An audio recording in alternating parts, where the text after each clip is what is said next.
Hello everybody, I hope you've had a good week. Had an email from Nick Meek from Vida Insurance this week, who many of you will know is an advisor within the network, and he had an interesting sales angle he wanted me to talk about in this week's protection update, so that's what I'm going to do.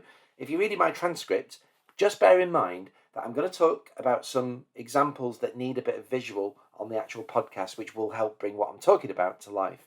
Now, Nick mentioned that there have been several articles published recently regarding the vulnerability of protection policies and, of course, this cost of living crisis. For example, I mentioned the subject myself a couple of weeks ago when I talked about how we could potentially look to save protection policies, and Nick pointed me to an article that's been published this week, which you can read in Cover Magazine, called How Protection Writing Intermediaries Can Navigate the Cost of Living Crisis. I've added a link to that in this week's protection update. Now, Nick posed the question that with inflation reaching heights not really seen in decades, should it be sound advice to discuss the benefits of increasing cover to all prospective clients? Now, I've recorded this protection update on Thursday, the 26th of May, and the rate for the Retail Prices Index is actually 8.2%. So another question is that going to be a problem for clients who have indexation on their policies where the indexation rate is indeed RPI? Nick pointed out that after doing a little bit of research, he discovered that not all providers offer the same terms and conditions for how their indexation works. Now, I've already written to Protection Guru today to see if they can do one of their excellent pieces of research on the whole of the protection market, as there's a lot of detail here that advisors don't ordinarily get to see, but it could be now quite fundamental to how you give your advice and recommendation. Now, when a client chooses indexation, we know that the sum assured will go up in line with that level of indexation selected. So, for example, if the client chooses 3%, we know that the sum assured will increase by 3% each year. The premium will also increase, but it will increase by a higher premium factor than just that indexation amount. And this is one of those things which is a bit different when you look across the whole of the market. Now, most providers do use a premium factor of 1.5 times. And what that means is that when the increase is applied to the sum assured to increase the cover by the indexation amount, the premium will also increase. It'll increase by the indexation amount, but then by the premium increase factor. So here's a working example. A premium of £40 per month for a policy with a sum assured of £100,000. The indexation amount is 3%. So on the next policy anniversary, the sum assured will increase by 3%. That takes it to £103,000. The premium of £40 a month needs to increase by the indexation amount, but also by the premium increase factor. So let's say the factor is 1.5. So 3% of £40 is £1.20. Multiply that £1.20 by the premium increase factor, which is 1.5, and that gives us £1.80. So the new premium on the policy will be £41.80 for the new level of cover. Now, you might think that doesn't look too bad, but what's the effect going to be when the indexation rate is a lot higher? For example, RPI, which is currently at the moment 8.2%. Now, it's funny really, because when Nick got in touch, I'd already built a calculator a couple of years ago that allows you to forecast the effect that indexation will have on both premiums in the future as well as the sum assured, and you can do comparisons. And you need to be mindful, of course, that different life companies do have different premium increase factors, and that could make quite a big difference when you start looking at some of the numbers. So I'm going to give you an example. So let's say I'm doing a bit of research for my client and I found a couple of products which I think are suitable, and I've got a choice between Royal London and Legal & General.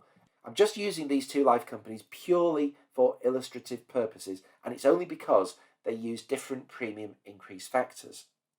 So the products that I found with Royal London and Legal & General, Royal London has a premium of £53 a month. Legal & General is a bit cheaper, it's £49.50 a month. They both offer the same level of cover on the sum assured, but I want to include indexation so that the cover increases over the policy term. Now, in this example, I'm going to choose 5%. Now, I want to know what the longer term effect might be with indexation cover on both policies, both in terms of the sum assured, but also in terms of the premium. Clearly, at the moment, there is a cost saving with the Legal & General policy. So, using my calculator, I'm going to enter the details for both Royal London and Legal & General. We'll enter there £100,000 for both policies. The indexation rate, we're going to choose 5% for both policies, but the premium increase factor is different. It's 1.2 for Royal London, and it's 1.5 for Legal and General. Now, it is possible, by the way, to find out these factors from every single life company, but it's not always that easy because it's not always shown on the quotation. So you might have to do a little bit more digging, which is why I've asked Protection Guru to do a research piece on this very subject. So what can we see? Well, what we can see is the premiums with Royal London are more expensive at the beginning, for the first 6 years in fact, than the Legal and General policy. The sum assured is identical on both policies throughout the term, and that's because they've both started from the same point and have increased at the same level each year. But you can see here that in year 7, the premium does become more expensive with the Legal and General policy, and that's because the premium is increasing at a higher rate than the Royal London policy. Now let's say this is a 25-year term policy. We can see that by the end of the policy term, the premiums are significantly more expensive with the Legal and General policy, and that's if the policy increases each and every year. Now this is just an example, and I don't mean to pick on Legal and General. Most of the market have set up their premium increase factors at 1.5. This is quite standard across the market. But I think a significant consideration right now is going to be those RPI policies. How much are those premiums going to go up by on their policy anniversary is a good question to ask. Well, you might want to flush this through my calculator. And in this example that you can see here, let's say a premium is £50 this year, and let's just say that the RPI is 8.2% at the policy anniversary. That's going to result in a premium increasing next year to £56.15. That's an increase of £6.15 on the policy per month if the premium increase factor was 1.5. If it was 1.2, the premium goes up to £54.92. And you can see how the premiums increase over the course of time based on that example number that you've set in there. So either way, I think it's going to be good for you to be aware of this so that you can help manage your client's expectations. Nick drew my attention to the rules regarding situations where the client can't afford to take or afford the premium increases. Some providers actually withdraw the indexation option immediately, which means it's taken off the policy if you don't apply the increase when you're invited to, and then you can't use it for the rest of the policy term. Some other providers give you a bit more grace and allow you the opportunity to waive the policy increase without actually removing it from the policy. You typically get 2 or 3 strikes and you're out type situations, which still means you can't keep on indefinitely declining those increases. If you do keep declining the opportunity to increase the policy, almost every provider do take the option away completely. So let me know what you think about indexation. Do you recommend it? Do you talk about it? And how are you going to manage these conversations, especially at a time where we're seeing the highest levels of inflation in 40 years? And do you think RPI indexation is even a good idea at this moment? That is the most commonly one sold. And just one more thing to point out on this subject, Vitality do have a different system for indexation, and it's worth bearing in mind right now because they do have a particularly attractive setup with regard to adding indexation onto policies, and that's because it works particularly well when inflation is at a higher level. They also have some pretty decent flexibility with how their indexation is used because the policyholder can have indexation on their policy and they can decline it any number of times throughout the policy term as long as they don't decline it 3 successive years in a row. And one more quirky thing about Vitality is that you'll see that when you do quotes for index policies and level policies, they actually charge lower premiums for index-linked policies compared to level policies. And they have a slightly different approach to how those premium factors work, as I've been talking about. So I think the whole thing is worthy of consideration. And also, from my point of view, I think it's another thing where you can demonstrate your expertise with your clients about something they'll not know about at all. It might be worth considering those clients who already have indexation on the policies and of course the rate of indexation that customers are selecting with the new policies. So I've attached the calculator to this week's protection update, and I'll also add this as one of the protection tools on the Advisor website.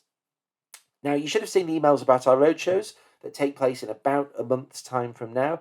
These are dedicated to protection and general insurance, and the theme of these roadshows are things you need to know about. We've given the providers a brief to work from, and we want them to give you the context and the detail of things that you need to know when giving advice and recommendation on protection. These sessions are all really about raising the bar and sales excellence. Now, I know that lots of you have registered already, which is fantastic, But there is a cut-off for every single roadshow, so please do register if you haven't already, but obviously you want to attend. Bob and I will see you there. And one more thing, don't forget about the protection forums. This is where you can ask questions and you can open up a dialogue with other advisors from across the network. Some of you have started to engage with the protection forums again, which is great, but I'm sure many of you don't even know what I'm talking about. So all you need to do is click on protection, then click on the big button that says forums. And as an example, you'll see in there, Chris Pownell from Regency asked a question about medical underwriting disclosures, and we've had some responses from different providers, which is very useful to know now and also in the future. I will check in on the forums as often as I can, and I will help as much as I can. But please remember that we do have a protection forum. That's the key objective here. Plus, of course, we do have a product forum for every other product area. And obviously, remember to use them. If you find something out that you think would be benefit to other advisors, please post it. If you need to know about something, post it. So, that's it from me for another week. I've actually got a couple of days off next week, and of course, it is the Queen's Jubilee. That means my protection update will publish early next week on Wednesday, but because I'm not here, I've actually got a special guest speaker for the entire protection update that will be delivered in my absence. Should be good, so please watch this space. So have a great weekend, everybody, and a shorter bank holiday week next week. I'll see you soon.